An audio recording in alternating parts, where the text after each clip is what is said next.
What is the difference between saving and investing? Saving is typically for the near term, while investing is often for the long term.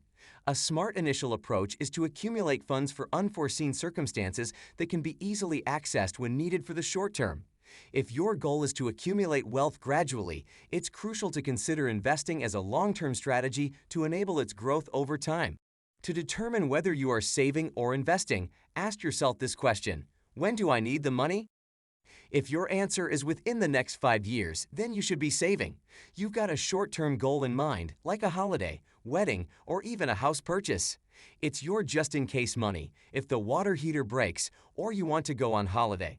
Additionally, it's important to reserve some savings for unexpected events, such as losing your job, and ensure that you can quickly access those funds when needed. Savings is typically done through a savings account or other low-risk, low-return accounts, such as a certificate of deposit or a money market account. These accounts offer lower returns but are relatively safe, and your money is usually readily available when you need it. When it comes to short-term savings, it's important to establish something called an emergency fund. An emergency fund is a sum of money set aside specifically for unexpected expenses or events that could cause financial hardship. The purpose of an emergency fund is to provide a financial safety net so that if an unexpected expense arises, such as a medical bill, car repair, or job loss, you have the funds to cover it without having to resort to high-interest credit card debt or other forms of borrowing.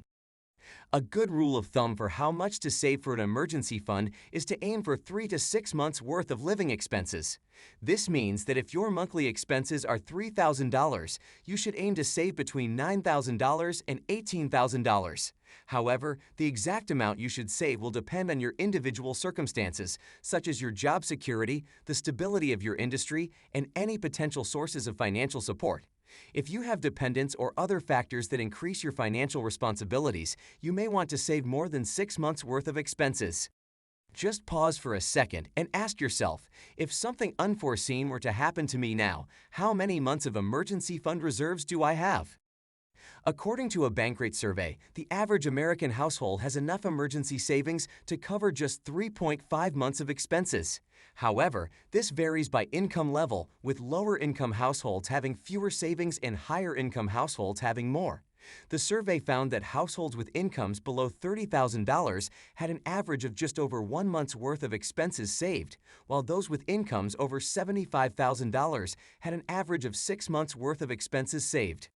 It's also important to regularly review and adjust your emergency fund savings based on any changes to your income, expenses, or financial situation.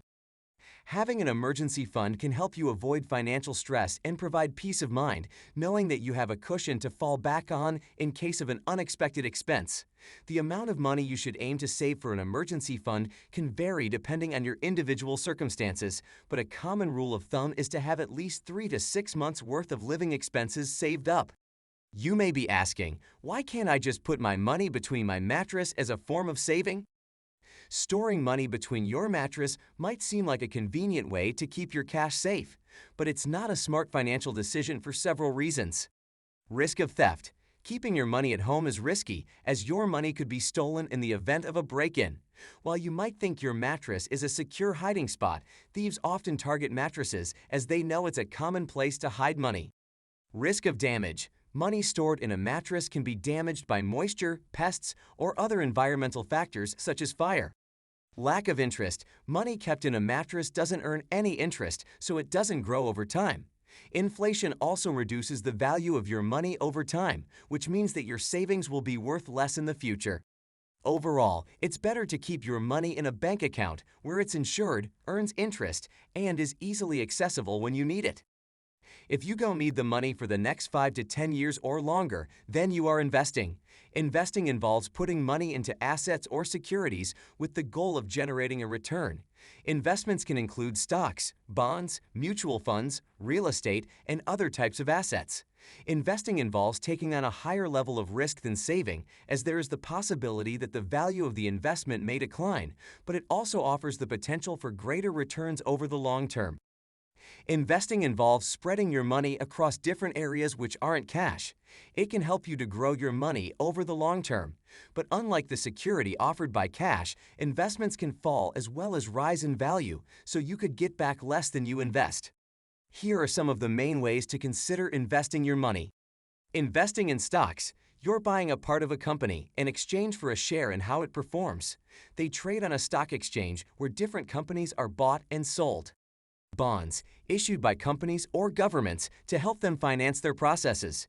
In simple terms, you're buying a portion of their debt, hopefully in exchange for an interest payment and your money back at the end. Property. Investing in property such as a house to rent out can be a great way to build wealth and generate passive income.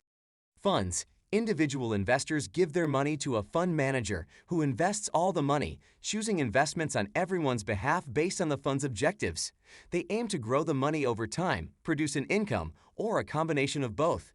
You'll pay a fee to own a unit in a fund in exchange for the manager's expertise and time spent looking after your money. In summary, saving and investing are both important financial strategies, but they serve different purposes and come with different risks and rewards. A balanced approach that includes both saving and investing can help you achieve your financial goals while managing risk. I hope you enjoyed watching this video on the difference between saving versus investing.